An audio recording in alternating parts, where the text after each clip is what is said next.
Cycle एक enzymatic cycle है, एक ऐसा सेलुलर रेस्पिरेशन के अंदर जैसे स्टेप है जिसके अंदर एक एसिटाइल को एंजाइम ए का मालिक्यूल जैसे एक मालिक्यूल जैसे इसमें इंटर होगा, तो उससे हम कहेंगे क्रेब्स साइकिल का या सिट्रिक एसिड साइकिल का वन, जैसे ये साइकिल है उसमें वन इवेंट है। जैसे एसिटाइल को एंजाइम दूसरा मालिक्यूल जैसे इंटर होगा तो एन अदर भी साइकिल होगा। तो इसी वजह से आपने अक्सर टेक्स्ट बुक वगैरह के अंदर देखा होगा कि जो साइकिल के अंदर जैसे 1 एटीपी लिखा हुआ है, साइकिल के अंदर हम काउंट करते हैं तो जैसे 3 NADH जैसे पड़े, साइकिल के अंदर हम काउंट करते हैं जिसमें 1 FADH लिखा है, बट हम जब आउटपुट में देखते हैं तो सबका डबल पड़ा है। तो डबल ये रीजन क्यों है, वाई, बिकॉज जैसे एसिटाइल को एंजाइम ए जो है मालिक्यूल है वो दो होते हैं, तो साइकिल के अंदर तो एक साइकिल के अंदर जस्ट एक ये हाफ ही बनेंगे, दो साइकिल की जैसे हम करेंगे तो इनका जो है डबल होता है, अमाउंट होता है। मोरओवर हमारे एनटीपी बुक के अंदर भी जैसे एक लिखा हुआ है कि इनपुट क्या है आउटपुट क्या है, उसके अंदर भी जैसे आप देखेंगे इनपुट और आउटपुट कंपेयर थोड़ा सा आप करेंगे, यकीनन तो आपको इसका जो इल्म हो जाएगा, मालूम हो जाएगा कि यानी कि 1 एसिटाइल कोएंजाइम ए और 2 एसिटाइल कोएंजाइम ए, इनमें डिफरेंस का यकीनन फर्क।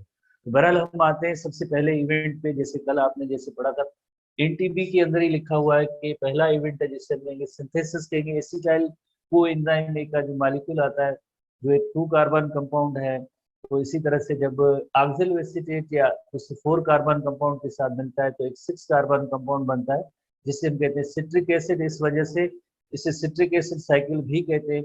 जो पहला इवेंट जैसे एसिटाइल कोएंजाइम में और उसमें से सिट्रेट बना है, तो प्लस में इनपुट जो हुई है वो इनपुट हुई है जैसे एसिटाइल कोएंजाइम में 2 कार्बन का, ऑक्सिलो एसिटिक एसिड 4 कार्बन का, और उसके बदले में सिट्रेट बना है, एक 6 कार्बन कंपाउंड बना है। इससे स्टेप को सिंथेसिस कहते हैं। उसके बाद दूसरा जो स्टेप है यकीनन इसके बाद अनदर नंबर 2 स्टेप जो होगा उसमें भी जैसे हमने यही पढ़ा था कि डिहाइड्रेशन का प्रोसेस हुआ, फिनोमेना ऑफ डिहाइड्रेशन, जिसमें डिहाइड्रेशन में citrate undergoes reorganisation by removal of water molecule resulting compound cis aconitate बनता है, सिस एकोनिट्रेट। जैसे ये सिट्रेट था और इसमें डिहाइड्रेशन का अमल, वाटर मॉलिक्यूल की रिमूवल हुई है और सिस एकोनिट्रेट बना है।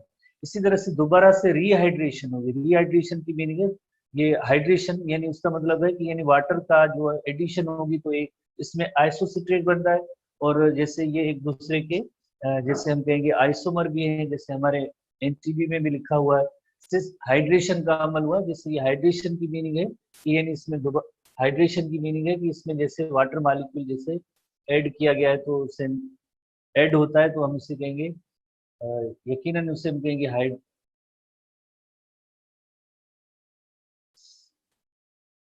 cis aconitate is converted to isocitrate with the addition of water, और इस तरह से जो है आइसोसिट्रेट बनता है। तो citrate and isocitrate are isomer to each other, यानी थोड़ी सी स्ट्रक्चरल डिफरेंस है, अदरवाइज जैसे इनकी अरेंजमेंट के हवाले से बाकी जो सेम है, यानी सिंपल वर्ड्स में हम कहेंगे citrate is converted into isocitrate. बाकी जैसे सिस एकोनिटेट जो है ये एसटीबी में नहीं आया है, नहीं इसमें टर्म है, आप जस्ट एक एडिशनली एक पॉइंट होगी, बट इसके बीच में जैसे यहाँ से जैसे वाटर मॉलिक्यूल की रिमूवल हुई है डिहाइड्रेशन और यहाँ पे हाइड्रेशन का अमल हुआ है, इस पॉइंट को आप यकीनन नोट करेंगे कि डिहाइड्रेशन से सिस एकोनिटेट बनता है और हाइड्रेशन से वापस जैसे जैसे सिस एकोनिटेट से आइसोसिट्रेट बनता है, और हमारे एसटीबी में लिखा हुआ है सिट्रेट से आइसोसिट्रेट। ठीक है, इसी तरह से नंबर 4 स्टेप है जो हमने पढ़ा था 4, इसमें ऑक्सीडेटिव डी कार्बोऑक्सिलेशन होगी। डी कार्बोऑक्सिलेशन यानी कार्बन डाइऑक्साइड अब बनेगा, जो 6 कार्बन कंपाउंड है उसमें 1 कार्बन जैसे रिमूव हुआ तो उस डी को कहते हैं रिमूवल कार्बन ग्रुप, जो इस तरह से जो है एक कार्बन डाइऑक्साइड का मॉलिक्यूल बनेगा। किस स्टेप पे, ऐसे सवाल जो है टेस्ट पॉइंट ऑफ व्यू से जरूरी होते हैं। किस पॉइंट से ये रिमूव हुआ है, आइसोसिट्रेट से जब अल्फा कीटोग्लूटेरिक एसिड बनेगा तो उसके दौरान जो है एक NADH मॉलिक्यूल और इसी तरह से एक कार्बन डाइऑक्साइड मॉलिक्यूल बनता है। जैसे मैंने आपको पहले ही बताया कि जैसे अगर आप जैसे सोचेंगे रिएक्शन के हवाले से तो मीन्स काफी सारी ऐसी पॉइंट्स हैं जो अभी भी इसकी जो है इसमें जरूरत होती है, but entry test point of view से जो काफी सारे स्टूडेंट ऐसे हैं जिनके बैकग्राउंड जैसे थोड़े से ऐसे टॉपिक्स में जो थोड़े लो है, बिकॉज कई रीजन से हम नहीं डिस्कस करते। तो उसमें जैसे आप कोशिश ये करें कि आपको जैसे थोड़ी फिलहाल एंट्री टेस्ट का अभी प्रेशर है, और जैसे टाइम भी आपके पास थोड़ा कम होगा, सब्जेक्ट्स ज़्यादा है, क्लासेस ज़्यादा ली जा रही है, तो इस तरह से जो उसको मैनेज करने के लिए यकीनन क्या होगा, थोड़ी सी जो पॉइंट्स हैं जो उनको शॉर्टकट बना के आप कोशिश करें कि जो आपकी एंट्री टेस्ट में ये क्वेश्चन जो है कवर हो जाए इस तरह से।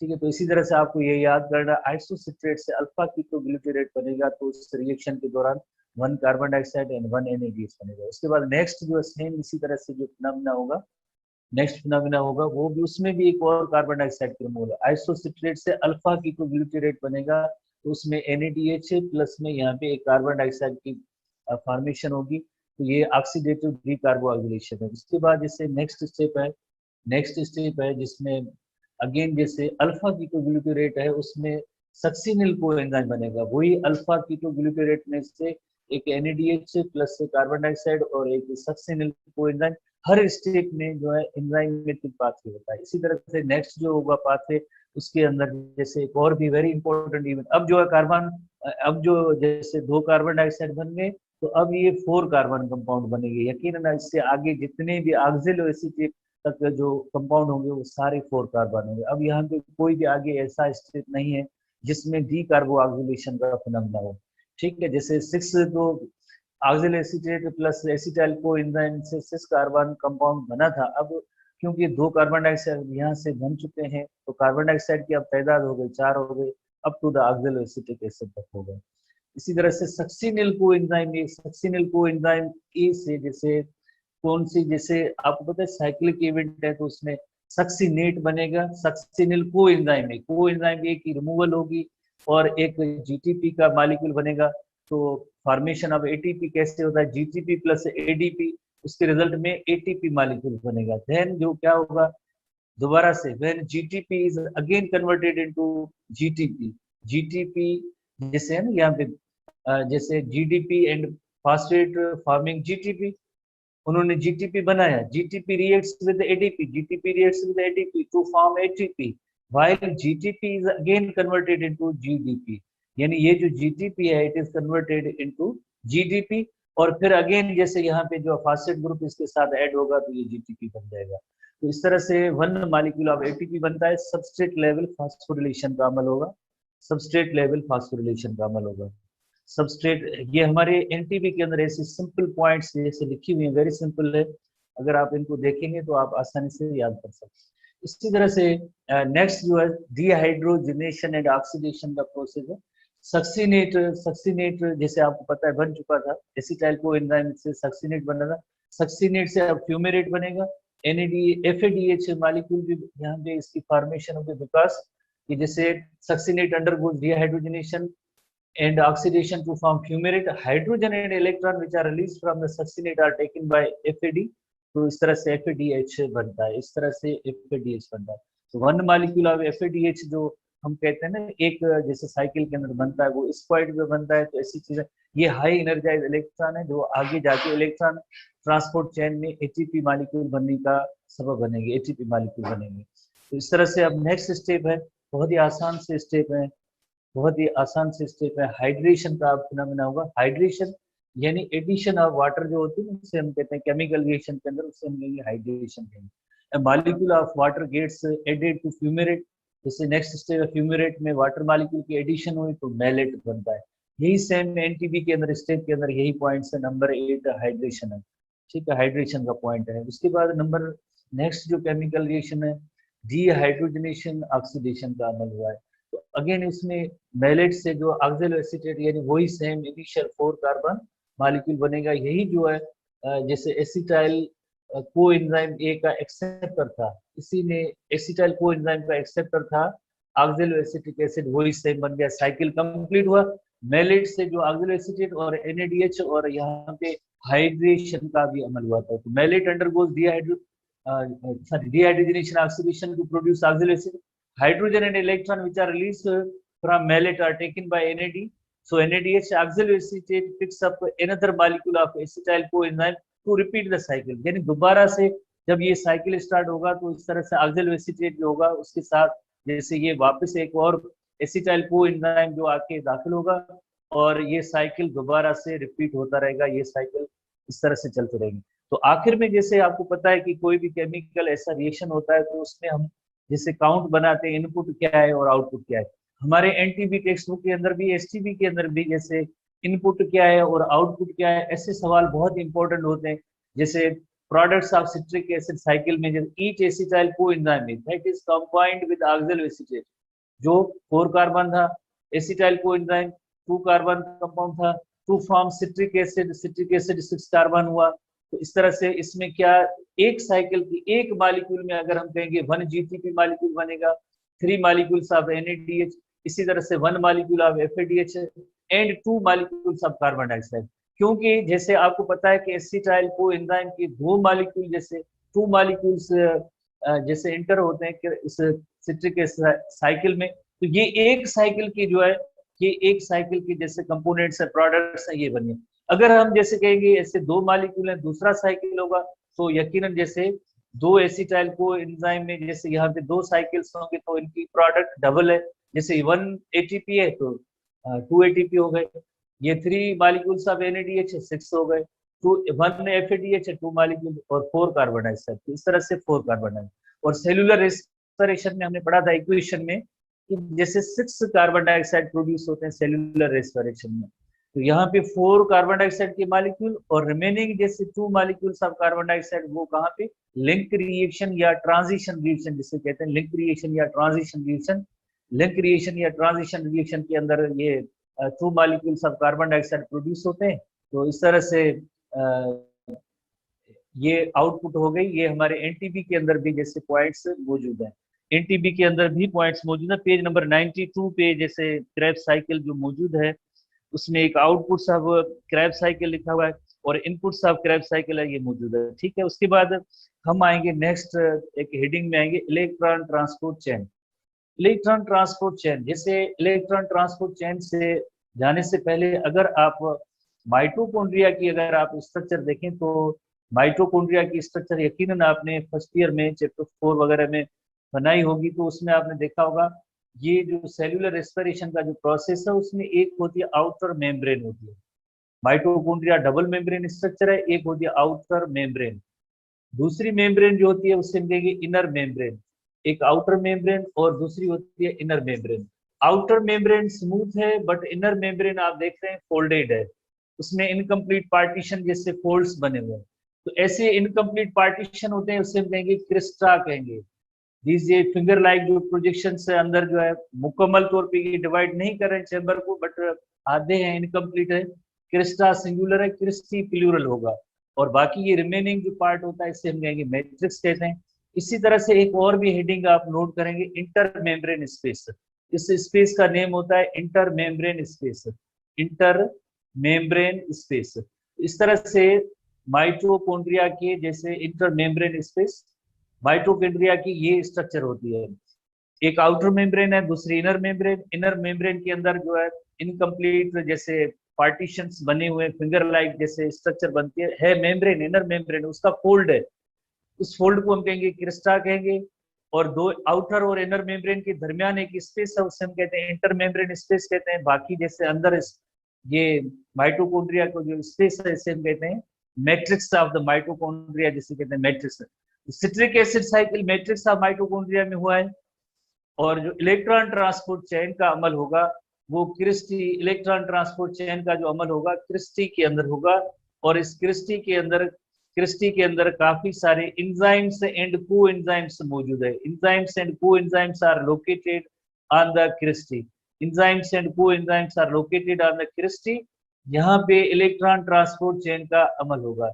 enzymes and coenzymes are located in the crusty where electron transport chain occurs। Electron transport chain होती है।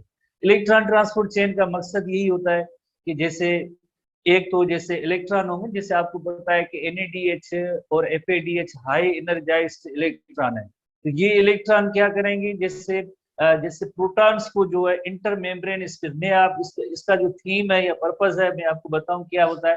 पर्पस यही होता है कि एक इलेक्ट्रोकेमिकल ग्रेडियंट पैदा करना होता है कि ये प्रोटॉन्स जो है इंटरमेम्ब्रेन स्पेस में, यानी यहाँ से मैट्रिक्स से इंटरमेम्ब्रेन स्पेस में ये प्रोटॉन्स यहाँ जाते हैं।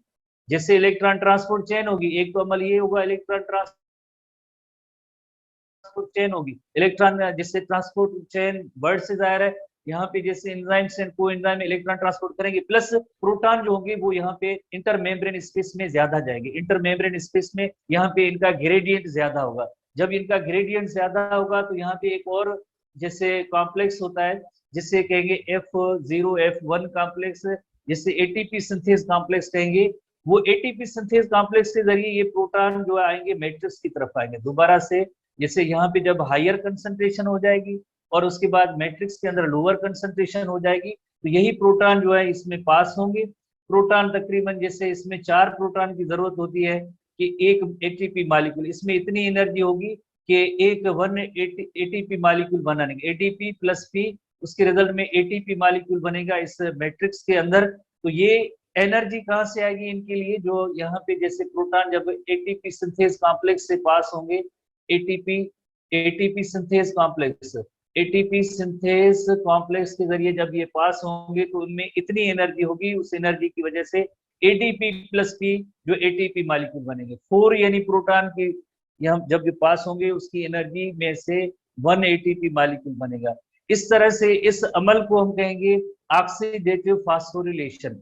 इस अमल को हम कहेंगे ऑक्सीडेटिव फास्फोरिलेशन। जैसे आपको पता है एक होती है सबस्ट्रेट लेवल फास्फोरिलेशन होती है, दूसरी होती है oxidative phosphorylation.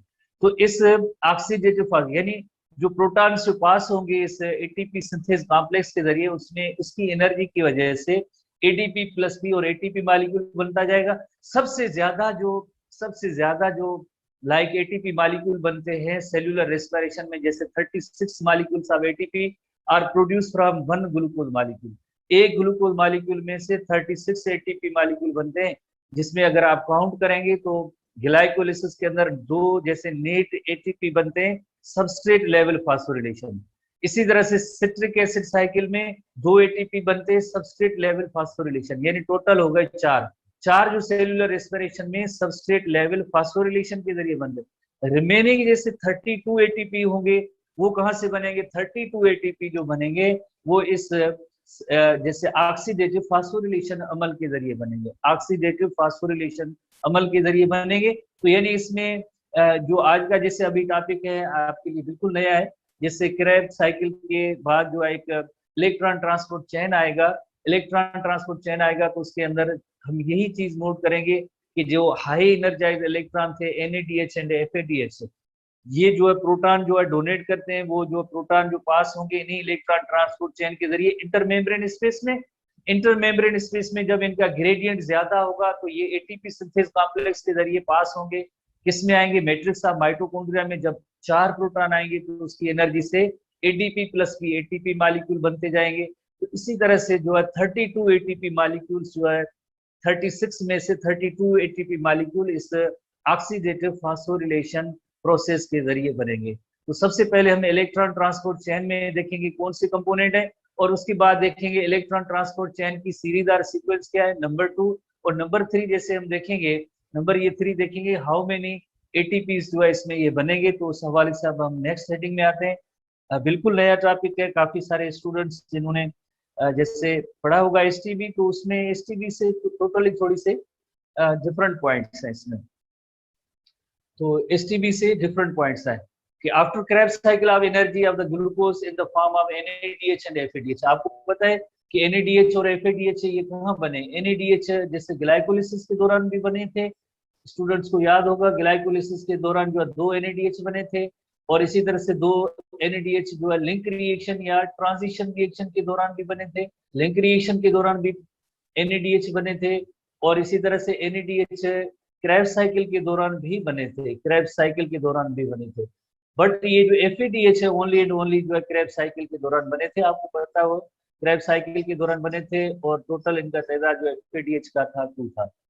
These 2 molecules enter into the electron transport chain। अब ये इलेक्ट्रॉन ट्रांसपोर्ट चेन कहाँ पे मौजूद है? जैसे थोड़ी देर पहले आपने माइटोकॉन्ड्रिया की जो तस्वीर आपने बनाई थी, यकीनन आपके पास जो मौजूद है, इस इलेक्ट्रॉन ट्रांसपोर्ट चेन जो है कहाँ पे मौजूद है, ये इस क्रिस्टा पे मौजूद है। क्रिस्टा पे इलेक्ट्रॉन ट्रांसपोर्ट चेन मौजूद है, मैट्रिक्स नहीं, क्रिस्टा पे। In this chain, reduced NADH and FADH are oxidized. Their electrons pass along a series of oxidation reduction to final electron acceptor. Final electron acceptor जो है oxygen होगा। जैसे आपको पता है सेल्यूलर रेस्पिरेशन में हमने जैसे पढ़ा था, एरोबिक जो रेस्पिरेशन होती है उसमें जैसे हम कहते हैं ना ऑक्सीजन की जरूरत होती है, तो ऑक्सीजन का रोल क्या है, ऑक्सीजन इज फाइनल और टर्मिनल इलेक्ट्रॉन एक्सेप्टर। जैसे यहाँ पे इलेक्ट्रॉन ट्रांसपोर्ट चेन मौजूद है, इलेक्ट्रॉन जो पास होते जाते हैं, बट जैसे कितनी जैसी ऐसी चेन होगी, फाइनल एक इलेक्ट्रॉन एक्सेप्टर होना चाहिए। फाइनल इलेक्ट्रॉन एक्सेप्टर जो ऑक्सीजन है, और इस तरह से ऑक्सीजन के साथ मिलने के बाद वाटर मॉलिक्यूल जो बनता है वो इस फाइनल इलेक्ट्रॉन एक्सेप्टर ऑक्सीजन और इलेक्ट्रॉन ट्रांसपोर्ट चेन के बाद H2 बनेगा। हम आएंगे डिस्कस करेंगे। तो इसके अंदर कंपोनेंट्स कौन से हैं, इसके अंदर कंपोनेंट्स जो होते हैं चेन के अंदर, जैसे नंबर 6 कंपोनेंट्स हैं। हमें इनकी इलस्ट्रेशन भी आते हैं, आपके पास टेक्स्ट बुक में डायग्राम भी मौजूद है। NADH dehydrogenase complex. जब हम लफ्ज कॉम्प्लेक्स लफ्ज इस्तेमाल करते हैं, कॉम्प्लेक्स की मीनिंग जैसे मेनी होती है, मेनी डिफरेंट थिंग्स, तो ये क्रिस्टी के अंदर ऐसी कॉम्प्लेक्सेस हैं जिसमें मेनी प्रोटीन्स और जैसे ऑयंस, उन सब की कॉम्बिनेशन से एक मॉलिक्यूल जो बनता है उसे हम कहते हैं कॉम्प्लेक्स कहते हैं। यानी NADH डिहाइड्रोजिनेज कॉम्प्लेक्स है 1, FADH डिहाइड्रोजिनेज कॉम्प्लेक्स 2, ये इसी तरह से coenzyme Q, cytochrome reductase complex 3 है, cytochrome C, cytochrome oxidase complex 4, जो ये मेजर बड़े कॉम्प्लेक्सेस हैं। कोएंजाइम Q एंड साइटोक्रोम जो है ये मोबाइल इलेक्ट्रॉन कैरियर है, ये मोबाइल इलेक्ट्रॉन कैरियर है। जैसे स्टूडेंट्स को अगर थोड़ा बहुत याद हो, अगर हम जैसे फोटोसिंथेसिस में एक हेडिंग होगी यकीनन, वहां पे भी इलेक्ट्रॉन ट्रांसपोर्ट चेन है। अगर स्टूडेंट्स को याद होगा तो वहां पे भी एक जैसे थाइलेक्वाइड है, उसकी मेम्ब्रेन के अंदर भी ऐसे कॉम्प्लेक्सेस है। जैसे एक बड़ा कॉम्प्लेक्स है जैसे PS2 है, PS1 है, साइटोक्रोम BC कॉम्प्लेक्स है, और एक ATP जैसे सिंथेस कॉम्प्लेक्स भी है।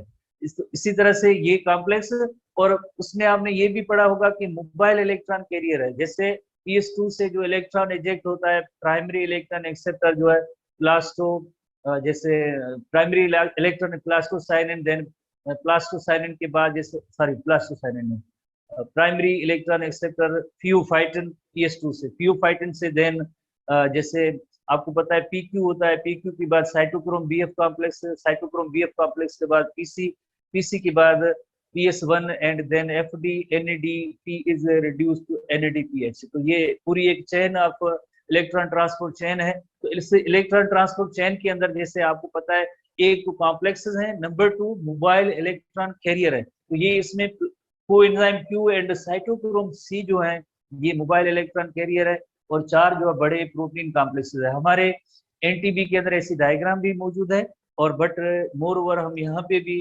इससे भी बेहतर अच्छे तरीके से हम पढ़ेंगे डायग्राम को। सबसे पहले देखते हैं कि कौन से कॉम्प्लेक्सेस हैं। सबसे पहले ये देखेंगे कि कौन से कॉम्प्लेक्सेस हैं और कौन से, जैसे हम बात करें कि इसमें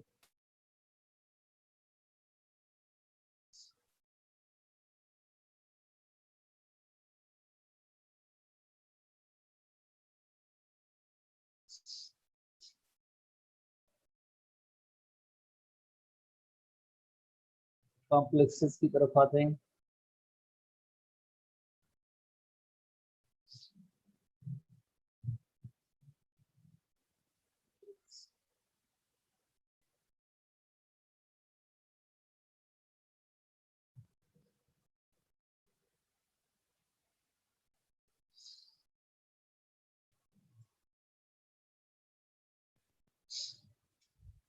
जो कॉम्प्लेक्सेस हैं जिसमें 6 कॉम्प्लेक्सेस का जिसमें हमने जिक्र किया, नंबर 1 कॉम्प्लेक्स और नंबर 2 कॉम्प्लेक्स, और इसी तरह से ये नंबर 3 जो कोएंजाइम Q है, नंबर 4, नंबर 5 साइटोक्रोम, नंबर 6। तो यानी 4 मेजर कॉम्प्लेक्सेस हैं, 1 2 3 4। ये मेजर कॉम्प्लेक्सेस जैसे लिखा हुआ 1 2 3 और 4।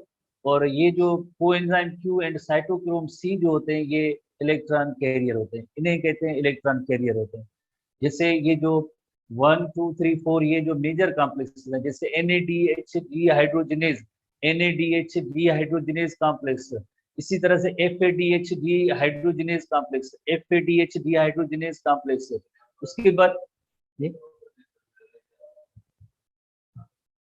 FADH डिहाइड्रोजिनेज कॉम्प्लेक्स, उसके बाद FADH डिहाइड्रोजिनेज कॉम्प्लेक्स के बाद ये मोबाइल इलेक्ट्रॉन कैरियर है, कोएंजाइम Q है। उसके बाद जैसे एक और कॉम्प्लेक्स है उसका नेम जैसे है साइटोक्रोम रिडक्टेज कॉम्प्लेक्स, ये साइटोक्रोम रिडक्टेज कॉम्प्लेक्स है। उसके बाद ये cytochrome C mobile electron carrier है। उसके बाद नंबर 6 है साइटोक्रोम ऑक्सीडेज कॉम्प्लेक्स है। ये तो यानी ये 1 2 3 4 ये जो है कॉम्प्लेक्स है और ये मोबाइल इलेक्ट्रॉन कैरियर है, प्लस में मोबाइल इलेक्ट्रॉन कैरियर है। ठीक है, तो अब ये जो है 4 जिस तरह से बड़े कॉम्प्लेक्सेस हैं, प्लस में 2 मोबाइल इलेक्ट्रॉन कैरियर, ये इस तरह से इलेक्ट्रॉन ट्रांसपोर्ट चेन बनाएंगे। तो ये कहाँ पे मौजूद है आप जहन में रखें, ये जो ऐसी स्ट्रक्चर जो है यकीनन जैसे ये क्रिस्टा होते हैं उनके अंदर ये ऐसी स्ट्रक्चर मौजूद है। क्रिस्टी पे ये ऐसे इलेक्ट्रॉन ट्रांसपोर्ट चेन मौजूद है, electron transport chain in cristae पे मौजूद है। तो पैसेज ऑफ इलेक्ट्रॉन फ्लो किस तरह से होगा, जैसे आपको पता है कि NADH कहाँ से बने थे। NADH हमने नोट किया ग्लाइकोलिसिस से भी बने, लिंक रिएक्शन से भी बने, एज वेल एज जैसे सिट्रिक एसिड साइकिल के दौरान भी NADH बने। FADH कहाँ बना था, FADH जो बना था only and only citric acid cycle के अंदर, ये हाई एनर्जाइज्ड इलेक्ट्रॉन है। तो पैसेज ऑफ इलेक्ट्रॉन फ्लो किस तरह से होता है, जैसे passage of electron flow NADH is oxidized when it reacts with the NADH dehydrogenase complex. NADH is oxidized when it reacts with number 1, जैसे क्या है नंबर 1 है NADH dehydrogenase complex उसके साथ। तो आप देखें NADH जब इसकी जो है ऑक्सीडाइज होता है तो NAD+H में हुआ, और इसमें जैसे इलेक्ट्रॉन भी निकलेंगे वो इससे इलेक्ट्रॉन ये निकल के कहाँ जा रहे हैं, ये इलेक्ट्रॉन इंटरमेम्ब्रेन स्पेस में जा रहे हैं। जैसे ये यहाँ से जो एरो दिया गया है इसका मतलब है ये इंटरमेम्ब्रेन स्पेस में आ रहे हैं, इंटरमेम्ब्रेन स्पेस में आ रहे हैं।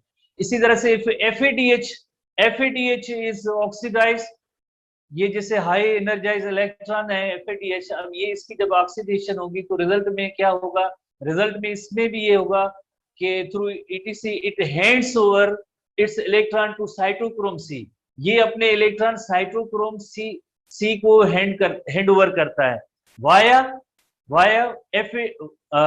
Electron to coenzyme Q, cytochrome नहीं कोएंजाइम Q। ये जो जैसे एरो जा रहा है ये कोएंजाइम Q के लिए यानी नंबर 3 पार्ट के लिए। NADH जब ऑक्सीडाइज हुआ था तो प्रोटॉन इन्होंने इंटरमेम्ब्रेन स्पेस में दिए और जो इलेक्ट्रॉन थे वो भी इस कोएंजाइम Q को दिए। FADH जब ऑक्सीडाइज हुआ तो इसने अपने इलेक्ट्रॉन कोएंजाइम Q को दिए।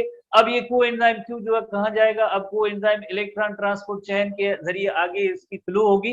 नेक्स्ट क्या होगा, नेक्स्ट ये होगा कि the following electrons from coenzyme Q are now transferred to cytochrome reductase complex 3। ये साइटोक्रोम रिडक्टेज कॉम्प्लेक्स 3 है। जैसे आपने देखा NADH इसकी जब ऑक्सीडेशन होगी तो प्रोटॉन इंटरमेम्ब्रेन स्पेस में गए, इलेक्ट्रॉन चले गए कोएंजाइम Q में। इसी तरह से FADH की जब ऑक्सीडेशन होगी तो मींस इन्होंने अपने इलेक्ट्रॉन कोएंजाइम Q को दिए। अब कोएंजाइम Q ने जो है किसके जरिए साइटोक्रोम C को देगा इलेक्ट्रॉन वाया किसके जरिए, ये नंबर 3 कॉम्प्लेक्स जैसे है साइटोक्रोम रिडक्टेज कॉम्प्लेक्स के जरिए साइटोक्रोम C को देगा। वाई बिकॉज जैसे आपको पता है coenzyme Q and cytochrome C are the mobile electron carrier, mobile electron carrier है, ये मोबाइल इलेक्ट्रॉन कैरियर है। दोबारा से देखें when NADH is oxidized it reacts with the NAD dehydrogenase complex 1। ये सेम पॉइंट हमारे NTB में मौजूद है, NTB के अंदर ही मौजूद है इलेक्ट्रॉन ट्रांसपोर्ट चेन में। कंपोनेंट्स के बाद NADH oxidized when it reacts with the NAD dehydrogenase complex 1 93 page पे, यानी ये जो हम पैरा है ये 93 NTB के पार्ट में जैसे मौजूद है NTB में मौजूद है, ये सारी चीजें NTB में मौजूद है। NADH is oxidized when it reacts with the NADH dehydrogenase, ये NADH हुआ और ये NADH dehydrogenase कॉम्प्लेक्स है, और उसके रिजल्ट में जैसे ये प्रोटॉन जो इंटरमेम्ब्रेन स्पेस में चले गए और जो इलेक्ट्रॉन हुए वो कोएंजाइम Q के पास चले गए। इसी तरह से FADH था, जब ये ऑक्सीडाइज हुआ तो इसके जो इलेक्ट्रॉन है वो कोएंजाइम Q की तरफ चले गए, ये नंबर 3 पार्ट जो coenzyme Q। Then coenzyme Q ने यही इलेक्ट्रॉन साइटोक्रोम C को दिए वाया किसके जरिए, नंबर 3 साइटोक्रोम रिडक्टेज कॉम्प्लेक्स के जरिए। ये साइटोक्रोम रिडक्टेज कॉम्प्लेक्स के जरिए ये इलेक्ट्रॉन साइटोक्रोम सी में चले गए, साइटोक्रोम सी में चले गए। ठीक है, तो if its electron to coenzyme Q via FADH dehydrogenase complex 2। ठीक है, उसके बाद जो इस तरह से नेक्स्ट क्या, following electron from coenzyme Q are now transferred to cytochrome reductase complex 3 which hands over its electron to cytochrome C। यानी अब ये इलेक्ट्रॉन कहां पे आए, ये इलेक्ट्रॉन जो आ गए साइटोक्रोम C की तरफ आ गए। Like the coenzyme Q, cytochrome C is also mobile electron carrier of the electron. जैसे इसमें आप पूरे इलेक्ट्रॉन ट्रांसपोर्ट चेन के अंदर देखें, दो मोबाइल इलेक्ट्रॉन कैरियर है, एक कोएंजाइम Q है, दूसरा साइटोक्रोम C है। बाकी ये जो चार जो बड़े हैं प्रोटीन कॉम्प्लेक्सेस हैं, जिनकी नेम जैसे अभी हमने नोट किया है। इसी तरह से cytochrome C delivers electrons to cytochrome oxidase reductase complex. तो आप जैसे देखिए साइटोक्रोम C, ये जो कॉम्प्लेक्स नंबर 4 है, जैसे cytochrome oxidase reductase oxidase complex है, उसको दिया। और देन फाइनली जैसे आपको पता है दो electron they are accepted by oxygen. यही रोल इंपॉर्टेंट ऑक्सीजन का रोल होता है, और उसके रिजल्ट में जैसे वाटर मॉलिक्यूल बन जाता है। सेल्यूलर रेस्पिरेशन में वाटर मॉलिक्यूल इस तरह से बनता है। ठीक है, cytochrome finally the electron are transferred to oxygen. Oxygen is the terminal और final electron acceptor. The oxygen is the ultimate acceptor of electrons, so it becomes reactive and each oxygen atom picks up a pair of hydrogen ion from solution forming the water। तो इसी तरह से जो finally क्या हुआ कि it becomes reactive. क्या, oxygen जो जब रिएक्टिव हुई है तो उसके बाद जो इसने क्या किया, each oxygen atom also picks up two hydrogen ions. जैसे देखें जब ऑक्सीजन रिएक्टिव हुई तो इन्होंने दो हाइड्रोजन आयन लिए, और ये जैसे final electron terminal electron acceptor oxygen, तो रिजल्ट में ये वाटर मॉलिक्यूल बन गया। दोबारा से देखिए NADH की ऑक्सीडेशन हुई तो इलेक्ट्रॉन चले गए कोएंजाइम Q के पास और प्रोटॉन इंटरमेम्ब्रेन स्पेस में आ गए। FADH की ऑक्सीडेशन हुई, जो इसके इलेक्ट्रॉन कोएंजाइम Q के पास गए, और इसी तरह से आप कोएंजाइम Q ने ये इलेक्ट्रॉन साइटोक्रोम C को दिया। इसे एक कॉम्प्लेक्स के जरिए, कॉम्प्लेक्स का यकीनन जैसे आपको पता है नेम है साइटोक्रोम रिडक्टेज कॉम्प्लेक्स है। उसके बाद साइटोक्रोम C ने जो है अपने इलेक्ट्रॉन जैसे वाया नंबर 4, ये जो कॉम्प्लेक्स बड़ा कॉम्प्लेक्स है साइटोक्रोम ऑक्सीडेज कॉम्प्लेक्स के जरिए ऑक्सीजन के पास चले गए। ऑक्सीजन रिएक्टिव हुई, उसने एक पेयर ऑफ हाइड्रोजन आयन भी लिए, इस तरह से एक वाटर मॉलिक्यूल बन गया, एक वाटर मॉलिक्यूल बन गया। अब हम आते हैं कि हाइड्रोजन आयन जो है इंटरमेम्ब्रेन स्पेस में किन पॉइंट्स से जो है इंटरमेम्ब्रेन स्पेस में आते हैं। आपको पता है कि जैसे ये आउटर मेम्ब्रेन है, ये इनर मेम्ब्रेन फोल्डेड है, और ये स्पेस होता है किसके लिए होता है, हाइड्रोजन आयन कंसंट्रेशन बढ़ाने के लिए होता है। अब ये हाइड्रोजन आयन कंसंट्रेशन कैसे बढ़ेगी, तीन ऐसी पॉइंट्स हैं जहां पे हाइड्रोजन आयंस जो पास होते हैं। एक जैसे ये complex number 1 NADH dehydrogenase complex, ये कॉम्प्लेक्स जैसे नंबर 3 जो कॉम्प्लेक्स है, नंबर 3 जो कॉम्प्लेक्स है जिसमें 4 नंबर हमने जो हेडिंग दी है साइटोक्रोम रिडक्टेज कॉम्प्लेक्स है, इसके जरिए भी जैसे ये प्रोटॉन जाएंगे। नंबर 3 जो पॉइंट है, ये जो नंबर जैसे हमने यहाँ पे 6 दिया, कॉम्प्लेक्स नंबर 4 है, जैसे साइटोक्रोम ऑक्सीडेज कॉम्प्लेक्स है, उसके जरिए भी तीन ऐसी पॉइंट्स हैं जहां पे जो है प्रोटॉन जो है इंटरमेम्ब्रेन स्पेस में आते हैं। तो यहाँ पे प्रोटॉन का हायर ग्रेडियंट पैदा होता है, और मैट्रिक्स के अंदर ये इनसाइड माइटोकॉन्ड्रियल मैट्रिक्स है, ये माइटोकॉन्ड्रियल मैट्रिक्स है, इसमें प्रोटॉन की कंसंट्रेशन कम होती है, और यहाँ पे प्रोटॉन की कंसंट्रेशन इंटरमेम्ब्रेन स्पेस में ज्यादा होती है। इंटरमेम्ब्रेन स्पेस में हायर कंसंट्रेशन ऑफ प्रोटॉन होती है, मैट्रिक्स में लोअर कंसंट्रेशन ऑफ प्रोटॉन होती है। देन एक और भी कॉम्प्लेक्स होता है जहां इस डायग्राम में नहीं है, ATP synthase complex, F0 F1 complex है, एटीपी सिंथेस कॉम्प्लेक्स। उसके जरिए जब 4 प्रोटॉन पास होंगे तो 1 ATP मॉलिक्यूल उसमें बनेगा, और इस अमल को हम कहेंगे जैसे जैसे ऑक्सीडेटिव फॉस्फोरिलेशन कहेंगे, और ATP बनेगा। तो अब नेक्स्ट पैरा है, energy release during the passage of electron from one carrier to the next used to pump proton from mitochondrial matrix to the inner membrane space. तो जब भी जैसे इलेक्ट्रॉन एक कैरियर से दूसरे कैरियर में जाएंगे तो यकीनन जो उसकी वजह से क्या होगा, one carrier to the next, तो उस one carrier to the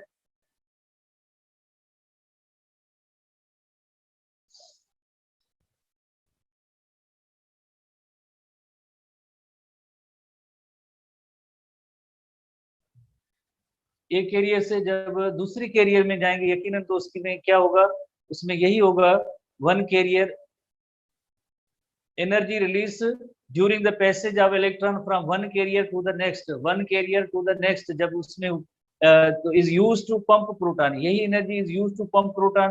proton कहाँ जाएंगे? अब ये इंटर मेम्ब्रेन स्पेस में जाएंगे, ये प्रोटॉन अब इंटर मेम्ब्रेन स्पेस में जाएंगे। Pump protons from the mitochondrial matrix, ये माइटोकॉन्ड्रियल मैट्रिक्स से इंटर मेम्ब्रेन स्पेस में जाएंगे।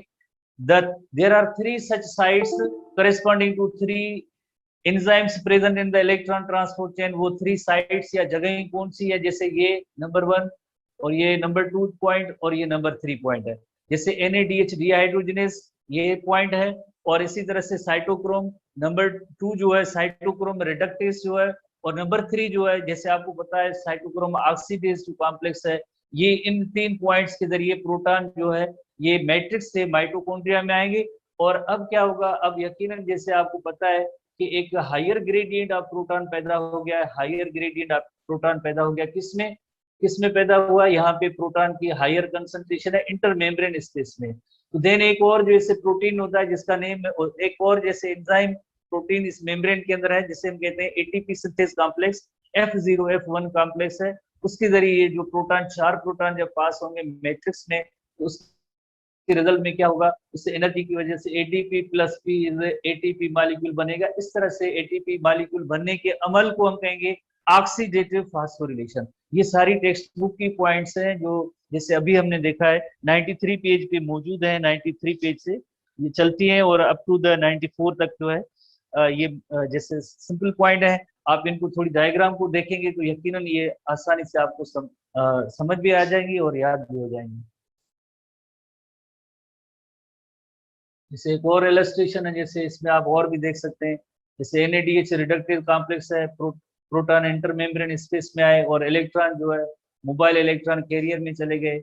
इसी तरह से दूसरी ये पॉइंट है, इसमें भी जैसे ये जो प्रोटॉन पास हो रहे हैं तो प्रोटॉन की कंसंट्रेशन ज्यादा है, और ये जो कॉम्प्लेक्स है जिसका अभी हमने डिस्कस किया था ATP सिंथेस कॉम्प्लेक्स, इस ATP सिंथेस कॉम्प्लेक्स के जरिए जो ये प्रोटॉन वापस आएंगे और उस प्रोटॉन की एनर्जी की वजह से ADP प्लस P और ATP मॉलिक्यूल बनता जाएगा, और इस ATP बनने के अमल को हम कहेंगे ऑक्सीडेटिव फास्फोरिलेशन कहेंगे। 4 and 5 is sometimes chemiosmosis. 4 and 5 कौन सा? जैसे ये 4 स्टेप यानी यहाँ से लेकर और 5, बिकॉज यहाँ पे जैसे अब इस पॉइंट पे जैसे देखेंगे हायर कंसंट्रेशन ऑफ प्रोटॉन जो ग्रेडियंट जैसे पैदा हुआ है किसके किसके अंदर? स्पेस बिटवीन टू मेम्ब्रेन किसकी? एक जैसे माइटोकॉन्ड्रिया की आउटर मेम्ब्रेन, दूसरी इनर मेम्ब्रेन, और इस स्पेस को हम कहेंगे इंटर मेम्ब्रेन स्पेस। इसमें प्रोटॉन ग्रेडियंट जो है ज्यादा हुआ है बिकॉज 3 ऐसी पॉइंट्स थी जहां पे जो है प्रोटॉन जो है ये इंटर मेम्ब्रेन स्पेस में ज्यादा है। इंटर मेम्ब्रेन स्पेस में ज्यादा हायर कंसंट्रेशन होने की वजह से देन जो है ATP सिंथेस कॉम्प्लेक्स के जरिए वापस जो कहाँ पे आएंगे? ये वापस आएंगे अगेन जो है मैट्रिक्स ऑफ द माइटोकॉन्ड्रिया में। देन उसमें इतनी एनर्जी होगी कि क्या बनेगा? यकीनन इतनी एनर्जी होगी कि 1 ATP मॉलिक्यूल के लिए, और इस तरह से कितने ATP मॉलिक्यूल बनेंगे? ऑक्सी जैसे ये कीमियोस्मोसिस, इस अमल को भी कहेंगे कीमियोस्मोसिस भी कहेंगे। तो उस प्रोसेस के जरिए 32 ATP मॉलिक्यूल बनेंगे। तो इस प्रोसेस के जरिए 32 ATP मॉलिक्यूल बनेंगे। ठीक है, तो electron transport chain makes ATP directly and its function is to ease the fall of electron from food to oxygen, releasing energy in the manageable amount. How does the mitochondria couple this electron transport chain and energy ATP synthesis? और उस जाहिर है कीमियोस्मोसिस। कीमियोस्मोसिस क्यों कहते हैं? Why? Because chemi refers to chemical, जैसे एक electrochemical gradient पैदा हुआ था। इलेक्ट्रोकेमिकल ग्रेडियंट कहाँ पे पैदा हुआ था? इलेक्ट्रोकेमिकल ग्रेडियंट जो पैदा हुआ था वो जैसे एक हायर कंसंट्रेशन थी, दूसरी लोअर कंसंट्रेशन थी। इंटर मेम्ब्रेन स्पेस में प्रोटॉन की कंसंट्रेशन ज्यादा थी, मैट्रिक्स के अंदर जो इनकी कंसंट्रेशन जो लो थी, मैट्रिक्स के अंदर जो प्रोटॉन की कंसंट्रेशन लो थी। क्यों ज्यादा थी? तो आपको पता है जब भी इलेक्ट्रॉन ट्रांसपोर्ट चेन हो रही थी तो इलेक्ट्रॉन भी जो है वो इंटर मेम्ब्रेन स्पेस से 3 ऐसी पॉइंट से जिसमें पास हो रहे थे।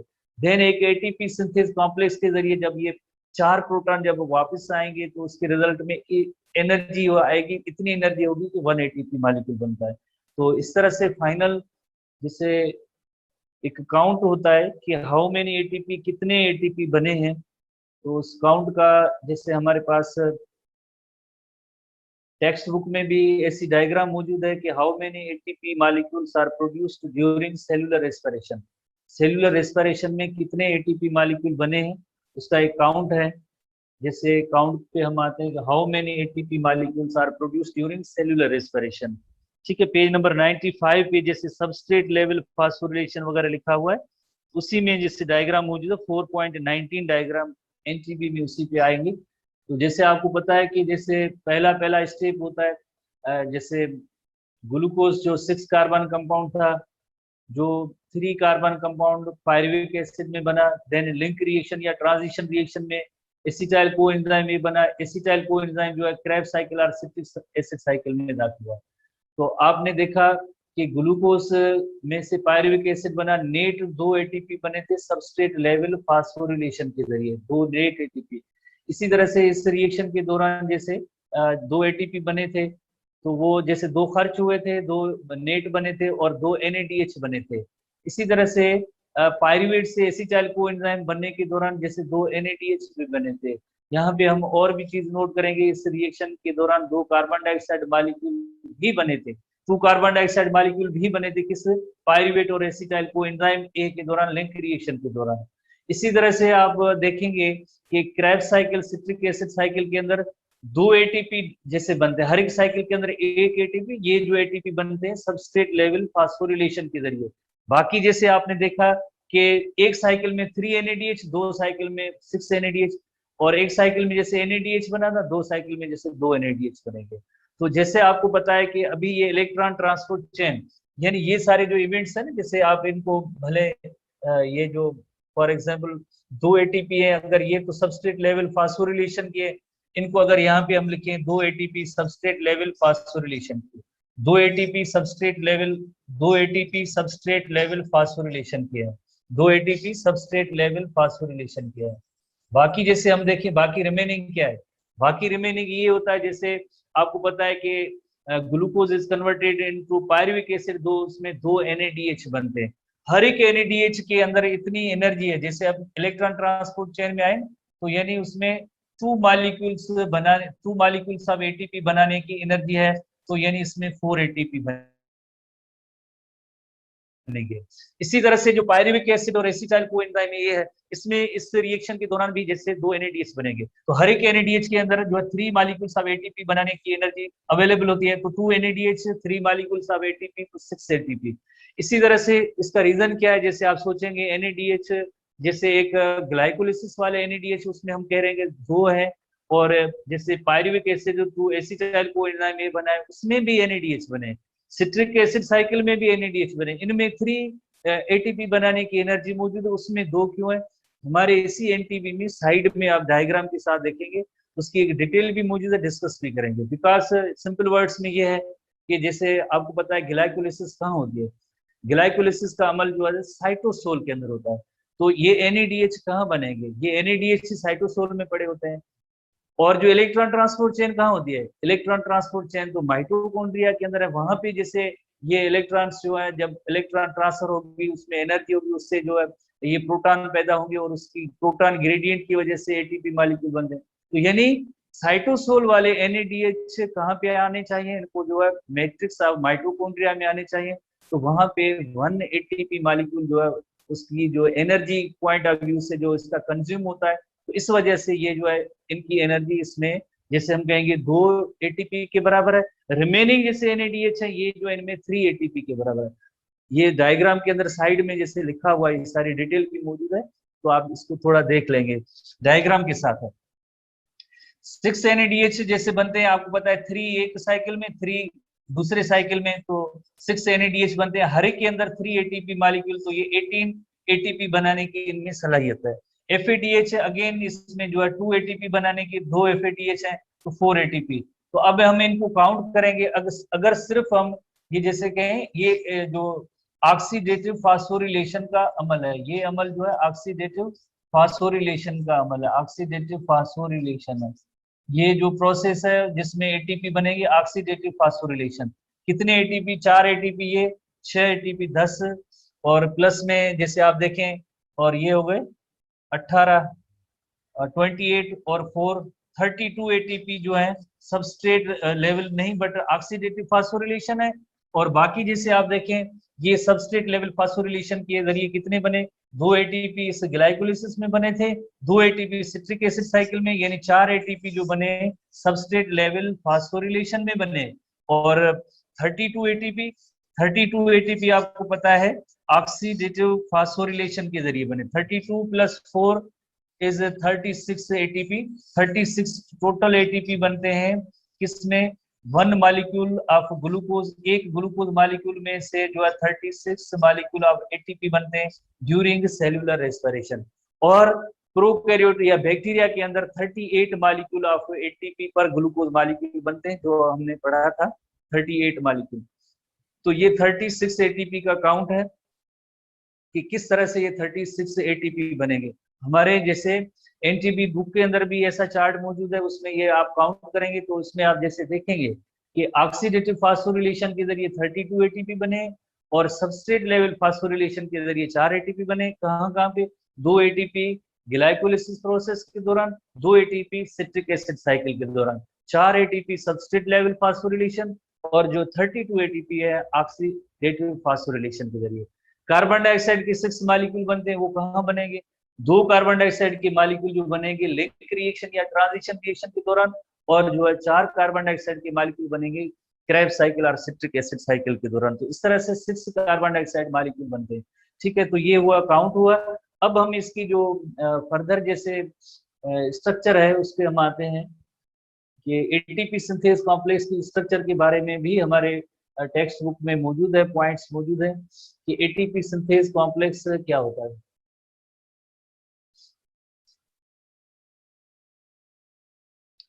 जैसे कि आपको बताया कि एटीपी सिंथेस कॉम्प्लेक्स जैसे माइटोकॉन्ड्रिया की इनर मेम्ब्रेन में मौजूद है, जिसके जरिए ही जैसे ये एनर्जी बनी थी, आपको याद है एटीपी सिंथेस कॉम्प्लेक्स।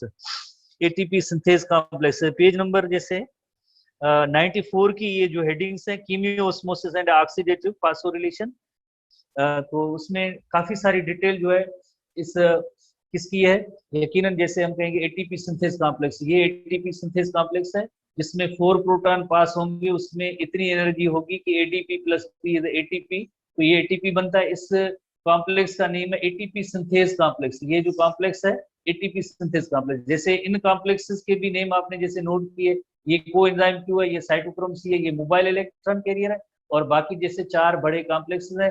एक और भी कॉम्प्लेक्स है जिसका नेम है एटीपी सिंथेस कॉम्प्लेक्स, जिसमें इंटरमेम्ब्रेन स्पेस है, इंटरमेम्ब्रेन स्पेस से जो है ये प्रोटॉन पास होंगे किस तरफ, मैट्रिक्स ऑफ माइटोकॉन्ड्रिया तक आएंगे, और वहां पे जैसे एटीपी सिंथेसिस का अमल होगा।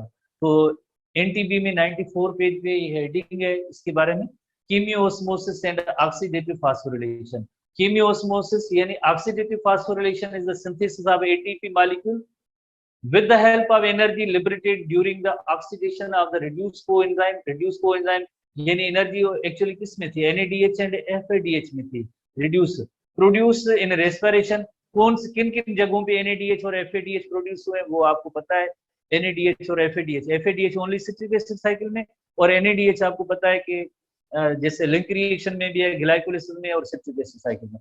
The enzyme required for this synthesis is called ATP synthesis, यानी एटीपी बनने के लिए जो एंजाइम की जरूरत है उस एंजाइम का नेम है एटीपी सिंथेस। और ये कहाँ पे मौजूद है, इनर मेम्ब्रेन ऑफ माइटोकॉन्ड्रिया, उसमें ये कॉम्प्लेक्स मौजूद होता है। So it is located in inner mitochondrial membrane. कौन, एटीपी सिंथेस कॉम्प्लेक्स या एटीपी सिंथेस जो एंजाइम है वो इनर माइटोकॉन्ड्रियल मेम्ब्रेन में पाया जाता है।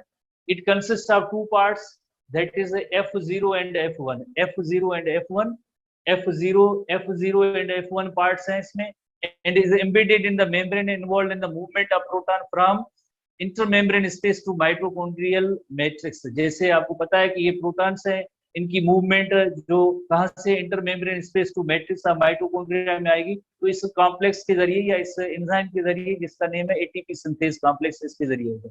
तो डायग्राम आप ऐसी इलस्ट्रेशन देखेंगे आसानी से समझ में आ जाता है। जैसे ये इंटरमेम्ब्रेन स्पेस है, ये माइटोकॉन्ड्रिया, ये प्रोटॉन है, किसके जरिए पास हो रहे हैं, एटीपी सिंथेस कॉम्प्लेक्स के जरिए। हाउ मेनी, 4, क्या बनेगा, 1 एटीपी मॉलिक्यूल।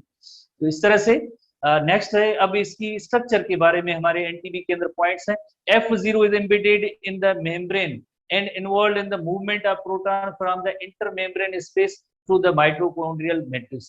तो आप जैसे देखें ये माइटोकॉन्ड्रिया की इनर मेम्ब्रेन है, इसके अंदर जो एम्बेडेड पार्ट है इस पार्ट का नेम है F0 कॉम्प्लेक्स है। बाकी जो F1 कॉम्प्लेक्स है वो मैट्रिक्स वाली साइड पे है। F1 are elementary particle is head like part which is projected from the surface of membrane towards the matrix। ये देखें हेड लाइक पार्ट है और ये मैट्रिक्स ऑफ माइटोकॉन्ड्रिया की तरफ है। ये पार्ट इसको हम कहेंगे F1 जो पार्ट है, ये F0 था part F0। F1 are elementary particle is a head like part which is projected from the surface of the membrane। surface of membrane से निकल के किस तरफ है, towards the matrix है, matrix वाली साइड पे। it catalyzes ATP synthesis by the combination of ATP and P। और मोरओवर आप ये जैसे देख भी रहे हैं कि जैसे ये क्या कर रहा है, कैटेलाइजेस कौन सा काम कर रहा है, ये काम यानी एडीपी प्लस पी के बनने का अमल जो है ये हेड लाइक पार्ट है जिससे हम कहेंगे F1 और ये था F0। तो इस तरह से आप जब डायग्राम थोड़ी सी देखेंगे, थोड़ी तवज्जो देंगे, रीडिंग करते जाएंगे, यकीनन एक रीडिंग में आप समझ जाएंगे, कोई इतनी मुश्किल बात ही नहीं। फिर क्या करना है, आप इनको जो है मेमोराइज करते जाएं, क्रैनिंग करते जाएं। So ATP synthesis become active in the becomes active in ATP formation only when a proton gradient having higher concentration of proton or proton on the F0 side as compared to the F1 side। तो यानी ये active कब होता है, ATP synthase complex हर वक्त active नहीं होता है। जब इंटरमेम्ब्रेन स्पेस में जब यहाँ पे प्रोटॉन की हायर कंसंट्रेशन होगी तो यकीनन मैट्रिक्स के अंदर हम कहेंगे लोअर कंसंट्रेशन होगी, तो ही प्रोटॉन पास होंगे और उसके बाद ये एक्टिव होगा तो एटीपी प्लस पी एटीपी बनेगा, वरना नहीं, हर वक्त नहीं। The flow of proton through the F0 channel induce the F1 particles to function as a ATP synthesis complex। That energy of proton gradient is used to attaching a phosphate to ATP by high energy bond। This produces ATP। तो जाहिर है जब ये यहाँ से proton पास होंगे तो then ADP plus P और एटीपी मॉलिक्यूल बनता है, जो हम कई बार ऐसे रिपीट करते आ रहे हैं। और जब आप इनको रीडिंग को पढ़ेंगे तो बहुत आसान हो जाएगा। F0 जो एम्बेडेड इन मेम्ब्रेन है, F1 पार्टिकल है मैट्रिक्स की तरफ है, F1 पार्ट का ही काम होता है एडीपी प्लस पी एटीपी बनाता है। और यहाँ से जैसे प्रोटॉन जब आएंगे पास होंगे उसी की एनर्जी से देन जो एडीपी प्लस पी और एटीपी बनता है। Oxidation of one molecule of NADH produce 3 ATP, जो थोड़ी देर पहले हमने पढ़ा था जब काउंट बनाया था। ऑक्सीडेशन ऑफ जैसे एक NADH, जैसे हमने पूरा काउंट बनाया था ना, ग्लाइकोलाइसिस के NADH, लिंक रिएक्शन के NADH, सिट्रिक एसिड साइकिल के NADH, 3 ATP produce by mechanism called chemiosmosis. तो उसमें जो ATP बनते हैं उसे कीमियोस्मोसिस भी कहते हैं, ऑक्सीडेटिव फास्फोरिलेशन भी कहते हैं। कीमियोस्मोसिस यानी हाँ, यहाँ पे जो इंटरमेम्ब्रेन स्पेस है यहाँ पे प्रोटॉन के हायर कंसंट्रेशन और मैट्रिक्स के जब अंदर लोअर कंसंट्रेशन होती है then movement of this proton होता है, तो इस अमल को हम कहेंगे कीमियोस्मोसिस या ऑक्सीडेटिव फास्फोरिलेशन भी कहते हैं। तो इसके जरिए जैसे यहाँ पे तो ओवरऑल लिखा हुआ है NADH में 3 ATP, बट जो ग्लाइकोलिसिस के जो NADH होते हैं तो आपको पता है उनमें ओनली 2 ATP बनाने की जैसे एनर्जी होती है, ठीक है। तो इस तरह से ये जो 94 पेज की ये सारी पॉइंट्स हैं वो मौजूद हैं। सबसे पहले आपको इसकी स्ट्रक्चर देखनी है, देन जो पार्ट्स कितने हैं, और उसके बाद जैसे डिटेल है, अगर सिर्फ और सिर्फ आप इसकी इलस्ट्रेशन देखेंगे तब भी ये समझ में आ जाएगी, ठीक है। मोर ओवर एक और डिटेल भी है, डिटेल डायग्राम है इसमें एटीपी सिंथेस कॉम्प्लेक्स की, कि एटीपी सिंथेस कॉम्प्लेक्स होता किस तरह से है। एटी कॉम्प्लेक्स है तो आप ध्यान में रखें कि मेनी कंपोनेंट्स के बने होते हैं। जैसे ये देखें मेनी कंपोनेंट्स के बने होते हैं, तो उसमें जैसे एक पार्ट है ना F0 पार्टिकल जो है ये मेम्ब्रेन के अंदर जो है एम्बेडेड है, और दूसरा जो F1 पार्ट है जो हेड लाइक है मैट्रिक्स की तरफ है, और इसमें जैसे प्रोटॉन जब पास होंगे तो इन प्रोटॉन की पास होने की जो एनर्जी होगी उसमें से एडीपी प्लस पी एटीपी बनता है। ये कहाँ पे अमल होगा, माइटोकॉन्ड्रियल मैट्रिक्स में। प्रोटॉन कहाँ पे ज्यादा होते हैं, इंटरमेम्ब्रेन स्पेस में। देन प्रोटॉन कहाँ फ्लो करेंगे, फ्रॉम हायर कंसंट्रेशन से लोअर कंसंट्रेशन में आएंगे। तो ये एटीपी सिंथेस कॉम्प्लेक्स का F0 पार्टिकल है और ये F1 पार्टिकल है। जब ये प्रोटॉन इधर आएंगे तो ये जो पार्ट जो है इसमें एनर्जी की वजह से ये एडिशन ऑफ फास्फेट ग्रुप होगी, एटीपी प्लस पी और एटीपी मॉलिक्यूल बनेगा। तो जैसे जैसे NADH होगा तो उसमें इतनी एनर्जी की 3 ATP बनाने की सलाह, और FADH में भी जैसे आपको पता है ओनली 2 ATP है। तो ये उसकी एक लार्ज तस्वीर है, कॉम्प्लेक्स है, कई इसमें पॉइंट्स हैं, डिटेल है, जो हमारे इस फर्स्ट ईयर इंटर लेवल पे ये ऐसी चीजें डिटेल की बातें नहीं इंक्लूड की गई हैं, कोई इसमें ऐसी पॉइंट नहीं है। जैसे electron transport chain ETC NTB में ये भी पॉइंट मौजूद है। There are 4 protons back across the membrane through the F0 is required to drive the synthesis of one molecule of ATP by F1 consistent with the proton transfer complex। कौन से proton का जो transfer complex है ना, आपने देखा कि ये इंटरमेम्ब्रेन स्पेस से सॉरी मैट्रिक्स से इंटरमेम्ब्रेन स्पेस में आ रहे थे, वो 1, 3 और 4 कॉम्प्लेक्स थे जिनके नेम पहले से आपने नोट किए। each contribute sufficient free energy to the proton gradient to drive the synthesis of one ATP molecule। यही प्रोटॉन पहले इंटरमेम्ब्रेन स्पेस में गए और देन ATP सिंथेस के जरिए पास होंगे, तो यकीनन क्या होगा, यकीनन जो है उसमें जो oxidation of one molecule of NADH that leads the synthesis of 3 molecules of ATP। ये जनरल टर्म है जैसे 3 molecules of ATP, बट जैसे हमने ग्लाइकोलिसिस वाले NADH है ना, तो उसमें एक मॉलिक्यूल जैसे कम हो जाता है, 2 होता है। Whereas the oxidation of FADH which enters the electron transport complex to yields only 2 ATP molecule। ये हमने पहले से काउंट में डिटेल में जैसे पढ़ लिया है। अब आप इनको जो है क्रैनिंग करेंगे, मेमोराइजेशन करेंगे, याद करेंगे, बहुत ही आसान सी पॉइंट है, कोई इसमें मुश्किल बात नहीं है। एक फ्लो ऑफ इलेक्ट्रॉन देखेंगे किस तरह से हो रहा है। नंबर 2 इसमें आप ये देखेंगे कितने ATP हैं, कहाँ से हाइड्रोजन पास होते हैं, वापस कहाँ से आते हैं, कौन से पार्ट कंपोजिशन, क्रेमिंग टाइप के याद करने की ज्यादा क्वेश्चन है। बाकी में ये डायग्राम आपको मिल जाएंगे, तो एक बार भी देखेंगे तो याद हो जाएंगे, कोई मुश्किल बात ही नहीं है, ठीक है। तो इसमें कोई इशू नहीं है, अब डोंट वरी। अब आखिरी हम हेडिंग की तरफ आएंगे, आखिरी हेडिंग की तरफ आएंगे। सबस्ट्रेट लेवल फास्फोरिलेशन जो है पेज नंबर 95 पे ही हेडिंग है, सबस्ट्रेट लेवल फास्फोरिलेशन। जैसे ऑक्सीडेटिव फास्फोरिलेशन तो हमने पढ़ लिया, सबस्ट्रेट लेवल फास्फोरिलेशन को आज डिस्कस करेंगे। जैसे कि आपको पता है कि सबस्ट्रेट, यकीनन जब वर्ड सबस्ट्रेट यूज होता है तो यकीनन उसका कोई एक एंजाइम भी होगा, एक प्रोडक्ट भी होगी। तो उस सबस्ट्रेट में जब फास्फेट ग्रुप की रिमूवल हो और वो फास्फेट ग्रुप जाके ADP प्लस P हो जाए, ATP मॉलिक्यूल बन जाए, इस तरह के ATP बनने के अमल को हम कहेंगे सबस्ट्रेट लेवल फास्फोरिलेशन। फास्फोरिलेशन लफ्ज का मतलब ही होता है जैसे addition of phosphate group to organic compound, but इसमें एंजाइम इन्वॉल्व है, तो इस वजह से हम इसे कहते हैं कि ये सबस्ट्रेट लेवल फास्फोरिलेशन। वरना phosphorylation addition of phosphate group, but क्योंकि इसमें एंजाइम इन्वॉल्व है तो वर्ड यूज होता है substrate, substrate level phosphorylation. Illustration diagram भी मौजूद, हमने पहले ही पढ़ा है, दोबारा से भी देखते हैं, बहुत ही आसान। सबस्ट्रेट लेवल फास्फोरिलेशन कौन सी बात है कि the prime objective of the cellular respiration is to generate ATP, यानी सेलुलर रेस्पिरेशन का मेन काम जैसे आपको पता है ATP प्रोड्यूस करना, और यही ATP पूरे जैसे बॉडी के अंदर मेटाबॉलिक एक्टिविटीज होती हैं उनको ड्राइव करने के लिए यही ATP यूज होती है। There are 2 ways to this during the aerobic respiration। एक कीमियोस्मोसिस जो अभी हमने पढ़ा था, ATP सिंथेसिस कॉम्प्लेक्स के जरिए 4 प्रोटॉन पास होंगे, ADP प्लस P ATP बनेगा। एंड दूसरा है substrate level phosphorylation. As far as substrate level phosphorylation is concerned, you are already familiar with the addition of inorganic phosphate, addition of inorganic phosphate, यानी ADP plus P और साथ में I लिखा होगा ना, ये inorganic phosphate है।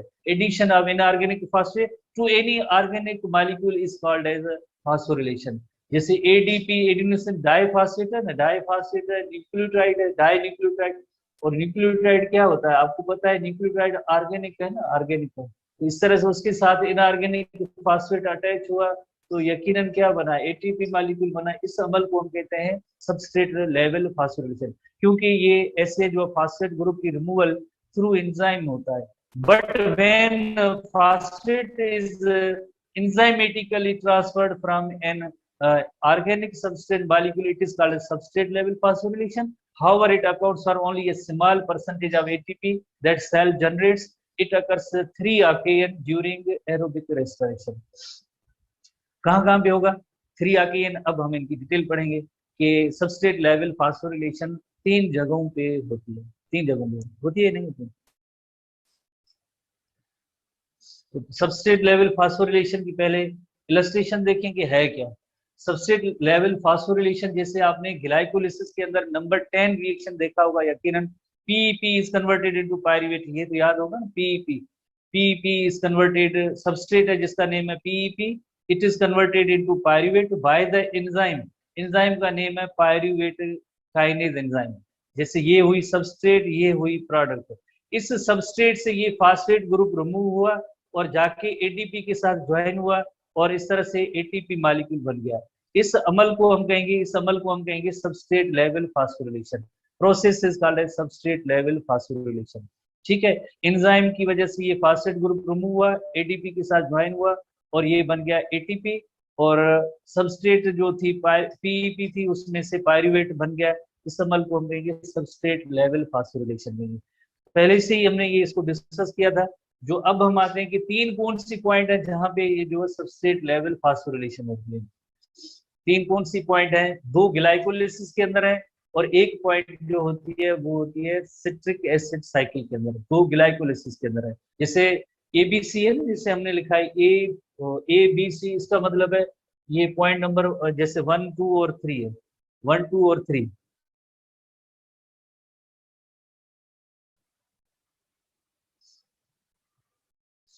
ए का मतलब है 1, बी का मतलब 2 और सी का मतलब होगा 3। यानी 3 पॉइंट्स जहाँ पे सबस्ट्रेट लेवल फास्फोरिलेशन होती है वो कहाँ कहाँ पे होती है? जैसे number 1 is the A, number 2 is the B and number 3 is the C. A और बी जो पॉइंट है, ये पॉइंट है ग्लाइकोलिसिस के रिएक्शन है। और आपको पता है ग्लाइकोलिसिस में जो पी ऑफ रिएक्शन था जिसमें दो जगहों पे एटीपी मॉलिक्यूल बने थे, उन्हीं की बात हो रही है, उन्हीं की बात हो रही है। जैसे दो कौन सी जगह थी, आप स्टूडेंट्स को याद होगा, जैसे एटीपी बनने की दो कौन सी जगह है? Number 1 1,3 biphosphoglycerate, 1,3 biphosphoglycerate is converted into 3 phosphoglycerate. Seventh reaction जो था उसमें जैसे एटीपी मॉलिक्यूल बना, इस अमल को हम कहेंगे कि ये सबस्ट्रेट लेवल फास्फोरिलेशन। और 10th रिएक्शन जो अभी हमने पढ़ा, व्हेन फास्फोइनोल पायरुवेट यानी PEP, phosphoenol pyruvate is the PEP, is converted into pyruvic acid, pyruvic acid में कन्वर्ट होता है, पायरुविक एसिड में कन्वर्ट हुआ, तो इसे हम कहेंगे ये भी 10th रिएक्शन था ग्लाइकोलिसिस में। Therefore, 4 ATPs are produced by mechanism during glycolysis, but 2 of them are supposed to be consumed in the preparatory phase. So net ATP production जैसे होती है 2 होती है। ये तो आप सबको पता है, ग्लाइकोलिसिस के अंदर टोटल 4 ATP बनते हैं, दो जो है प्रिपरेटरी फेज या इन्वेस्टमेंट फेज है उसमें यूज हो गए, रिमेनिंग नेट कितने बचे? 2 बचे। सबस्ट्रेट लेवल फास्फोरिलेशन में ग्लाइकोलिसिस में 2 नेट एटीपी बनते हैं। कौन से रिएक्शन में? एक 7th रिएक्शन था जिसमें 1,3 biphosphoglyceric acid is converted into 3 phosphoglyceric acid, और नंबर 10th रिएक्शन था जिसमें क्या था? 10th रिएक्शन में यही था, phosphoenol pyruvate is converted into pyruvic acid, उसमें भी एक सबस्ट्रेट लेवल फास्फोरिलेशन है। अब तीसरी कौन सी पॉइंट है? तीसरी पॉइंट है citric acid cycle. Citric acid cycle के अंदर आपको पता है जैसे ATP molecule, GTP and ATP molecule बनते हैं ना, वो सिट्रिक एसिड साइकिल है। ठीक है, number 3 is the C. In Krebs cycle, substrate level phosphorylation occurs where succinyl coenzyme is converted into succinate. इस रिएक्शन के अंदर हमने 2 बार 3 बार जैसे पढ़ा है, इस रिएक्शन के अंदर succinyl coenzyme is converted into succinate। इसके दौरान जीटीपी और एटीपी मॉलिक्यूल जैसे बनने का अमल, तो ऐसे 2 मॉलिक्यूल बनते हैं। 2 क्यों? Why? Because 2 एसिटाइल कोएंजाइम होते हैं, हर एक के अंदर 1 एटीपी मॉलिक्यूल बनता है, तो हम ओवरऑल कहेंगे 2 एटीपी मॉलिक्यूल प्रोड्यूस है this occasion. Since ATP can be synthesized directly from the organic substrate of the exergonic reaction. Exergonic reaction कौन से हैं? Cellular respiration is an exergonic reaction. जो एनर्जी रिलीजिंग प्रोसेस होते हैं उन्हें हम कहते हैं एक्सर्गोनिक रिएक्शन, और जो एनर्जी कंज्यूमिंग प्रोसेस होते हैं उन्हें हम कहते हैं एंडरगोनिक रिएक्शन। जैसे फोटोसिंथेसिस एंडरगोनिक रिएक्शन है, सेल्यूलर रेस्पिरेशन एक्सर्गोनिक रिएक्शन है, प्रोटीन सिंथेसिस एंडरगोनिक रिएक्शन है जिसमें एनर्जी कंज्यूम होती है, और एनर्जी रिलीजिंग का अमल जो होगा उसे हम कहेंगे एक्सर्गोनिक। तो ये जाहिर है ATP synthesis directly from organic substances of the exergonic reaction, यानी एनर्जी रिलीजिंग रिएक्शन कौन सा है? Cellular respiration. Therefore, it is said to that substrate level phosphorylation couples the exergonic reaction with the synthesis of ATP. ATP are used to drive the endergonic reaction. Endergonic reaction कौन से हैं, जैसे protein synthesis है, और photosynthesis भी जैसे कहेंगे endergonic reaction है। क्योंकि जैसे solar energy is converted into chemical energy in the form of ATP and NAD pH, और यही जो मालिक्यूलर डार्क रिएक्शन को ड्राइव करने के लिए यूज होते हैं। जैसे आपने पढ़ा होगा फोटोसिंथेसिस, तो ये पॉइंट्स बेसिक है, तो उसमें भी ये एंडरगोनिक है। In this way 36 molecule ATP molecule which are produced during aerobic respiration remaining 32 are produced by chemiosmosis through electron transport chain। तो यानी जैसे टोटल जैसे सेलुलर रेस्पिरेशन में 36 मॉलिक्यूल एटीपी प्रोड्यूस होते हैं, और उसमें 32 मॉलिक्यूल जो है वो कैसे कीमियोस्मोसिस या ऑक्सीडेटिव फास्फोरिलेशन। रिमेनिंग कितने 4 जो मॉलिक्यूल है 36 में, वो 4 जो मॉलिक्यूल है वो कहां से आते हैं, वो आते हैं सबस्ट्रेट लेवल फास्फोरिलेशन। होपफुली ये सारी वही पॉइंट है जो हमने पहले से ही पढ़ी हुई है, नई कोई पॉइंट नहीं है। अब इनको अलग हेडिंग देके जैसे समराइज किया गया है कि किन किन जगहों पे सबस्ट्रेट लेवल फास्फोरिलेशन हुई है, वही पॉइंट इंटीमेट किए गए हैं तो आसानी के लिए। और बाकी इसमें चीजें ये सारी हमने पहले से जैसे पढ़ी हुई है, कई बार पढ़ी हुई है, अब आप इनको याद करना है, ठीक है। अब सर ममता साहब 5-10 मिनट स्टूडेंट देंगे या नहीं, एक टॉपिक आगे। अगर आप थोड़ी आखिरी 2 टॉपिक बचते हैं, एक है इंपॉर्टेंस ऑफ जीटीपी है, और cellular respiration of fats and protein आखिरी हेडिंग है। अगर आज पढ़ना चाहें